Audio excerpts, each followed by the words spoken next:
Bonjour à toutes et à tous. Cette semaine, 3 ouvrages complètement différents qui vont vous emmener dans le plaisir de la lecture. Le tout premier s'appelle Obsession. Ce livre est une drogue, il est chronophage et il va vous essorer comme une lessiveuse.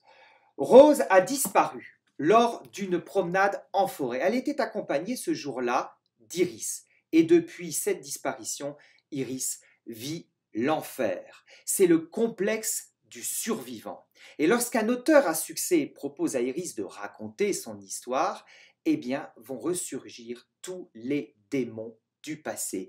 L'auteur va vous plonger avec terreur dans un monde cruel et impitoyable des romanciers comme des scénaristes.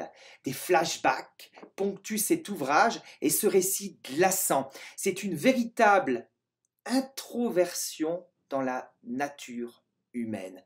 Voici un thriller qui ne va pas manquer de vous couper de souffle. Il s'appelle Obsession. Il est signé Makaela Watto. Souvenez-vous, cette personne avait déjà publié un ouvrage à succès qui s'appelle Dark Web. Autre thriller, celui de Karine Lebert, qui s'intitule Les murmures du lac.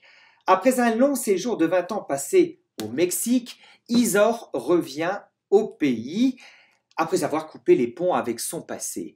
Et elle redécouvre sa sœur jumelle, Lucille. Malheureusement, Lucille va mourir dans un accident de moto. C'est pour Isor l'occasion inespérée de prendre l'identité de sa sœur, pour non seulement se venger de leur mère, mais aussi pour vider les comptes en banque. Mais ce qu'Isor ne savait pas, c'est que Lucille avait une petite fille, et elle va s'y attacher.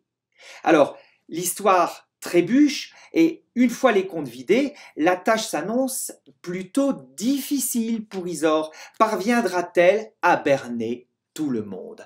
On est dans un drame familial qui déterre de profondes blessures du passé, et puis ce livre est une déferlante qui vous tiendra en haleine jusqu'au bout. Il faut dire que Karine Lebert n'est pas à son premier coup, loin de là. Elle a écrit de nombreux ouvrages et a de nombreux lecteurs fidèles. Eh bien écoutez, les murmures du lac ne cesseront jamais de les passionner. Troisième ouvrage et le dernier, qui est sans doute le plus léger que je vous ai réservé pour cette fin de confinement, et il s'appelle Power Attitude. Alors, dans Power Attitude, vous aurez la définition qui est en fait la lutte contre la morosité. Alors, c'est un livre qui va vous faire sourire parce que vous allez apprendre à cuisiner et vous allez apprendre à faire du sport, vous allez apprendre à mettre en peinture votre vie.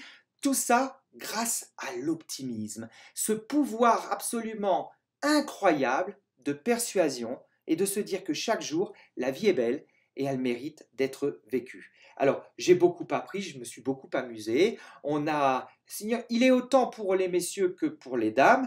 Et puis, finalement, vous apprendrez à la fin de cet ouvrage que la seule limite dans la vie, c'est vous. À la semaine prochaine.